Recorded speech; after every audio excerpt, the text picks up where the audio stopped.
Olá, pessoal. Estamos de volta e o nosso tema de hoje é administração de conflitos. E como eu gosto muito de trabalhar com definições, nós vamos buscar uma definição. Podem existir outras, mas vamos optar por essa. Conflito é a divergência de interesse entre duas ou mais partes. Nós não vamos entrar aqui no juízo de valor nesse momento. Conflito é ruim, conflito é isso, conflito é aquilo. Não. Por outro lado, tem que pensar sempre, né? O conflito pode ser destrutivo ou construtivo. Cabe a nós pensarmos nisso. Quando é que ele é destrutivo?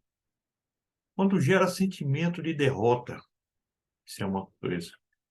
Se alguém acha que está perdendo ou sente que está perdendo, o conflito em si foi destrutivo. Quando ele produz danos à produtividade, o conflito gera tanta confusão que a produtividade cai. Quando ele não respeita as diferenças, eu falo diferenças de posição, diferenças hierárquicas, diferenças de local de nascimento, por exemplo. Quando você está discutindo um conflito, você pode estar pensando, duas pessoas em locais de nascimento diferentes podem estar até discutindo de uma maneira não muito racional, mas o conflito destrutivo não respeita isso. E, finalmente, ele desgasta o relacionamento. Agora, quando é que o conflito pode ser construtivo? Quando ele previne o estancamento, ou seja, você não fica parado, vai ter que fazer alguma coisa para resolver. Esse é o lado construtivo do conflito. Quando ele estimula a criatividade, às vezes você está pensando de um jeito, o outro está pensando de outro, e vamos pensar, vamos discutir isso aí, como é que a gente pode trabalhar com esse tema.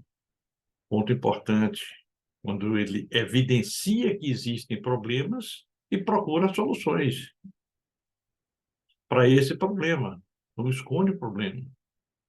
Quando ele respeita as diferenças, se lembra das diferenças que eu falei quando o conflito é destrutivo?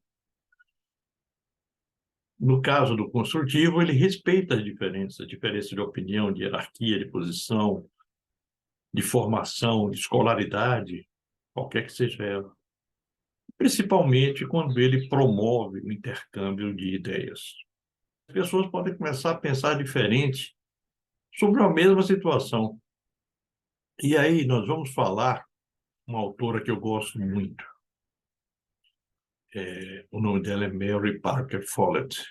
E ela criou ou sugeriu 3 formas diferentes de resolução de conflito. É uma coisa um pouco recente. Quando ela falou isso pela primeira vez foi em 1923. Ou seja, coisa de 100 anos, mais ou menos.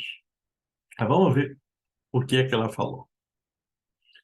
Primeira forma, dominação. Essa forma pressupõe o seguinte: alguém tem o poder, e em cima desse poder, submete a outra parte a resolver, a acabar com o conflito. Acabou, não tem briga, não tem discussão, vai ser assim como eu quero. Então, não tem conflito. Acontece que, nessa forma, o conflito ele fica latente, ele fica lá embaixo. E, em algum momento, ele vai aparecer novamente. A outra forma, que talvez seja um pouco mais aceitável, é a conciliação.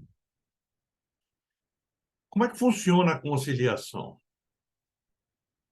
Ambas as partes que estão em conflito cedem alguns pontos e acomodam a solução. Por isso o nome de conciliação ou acomodação, referente à solução. E a terceira parte que eu acho mais interessante é a integração.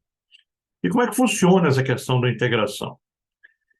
Se existe conflito entre duas partes, não vamos falar de mais. Na definição falava duas ou mais partes. Nós vamos falar de duas partes. Duas partes estão em conflito em relação a uma situação qualquer. A integração, essas duas partes vão se reunir para chegar a uma solução para isso.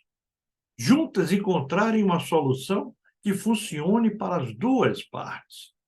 Ou seja, vamos resolver esse problema. Durante alguns anos, eu dei aula na universidade, e nas turmas tinham pessoas de produção e de manutenção.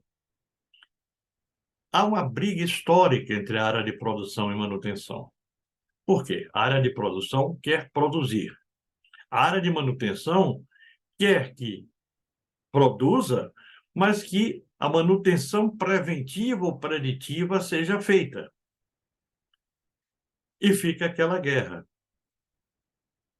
Se a área de produção produz demais, estoura a máquina, a área de manutenção vai ter que correr para resolver o problema.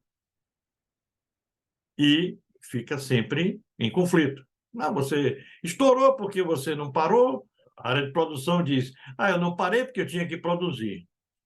Agora imagine se as duas partes sentarem e acordarem um calendário de manutenção. Olha, a máquina pode parar tal dia. Só que a manutenção, em vez de dizer a máquina vai parar tal dia, ela vai perguntar: qual é a melhor época para que pare a produção sem causar danos na empresa como um todo? O que é que vocês podem fazer? Aí a produção pode dizer: poxa, eu posso fazer o seguinte, eu posso fazer uma semana de horas extras, acumular um pouco mais de produtos, e na semana seguinte eu consigo parar por 3 dias. Olha o que é integração. Integração é isso. É a busca de resolver uma situação potencialmente conflituosa. E aí eu vou dizer, cabe a vocês escolherem qual é a melhor forma. E se quiserem se aprofundar, a Mary Parker Foller foi considerada por Peter Drucker, que era o pai da administração moderna, como a mãe da administração, que ele chamava ela de minha guru. Vejam a importância disso, que em 1925, 23, 25, ela já tinha ideias maravilhosas que nós podemos dizer seriam completamente atuais. Se você gostou desse vídeo, deixe o seu like. Se não está inscrito nesse canal, se inscreva, compartilhe isso, que é importante, e se aprofunde nas ideias. Procure ver quem foi Mary Parker Follett. Vocês vão se surpreender quão brilhante essa mulher foi. Parabéns mais uma vez e até o próximo vídeo.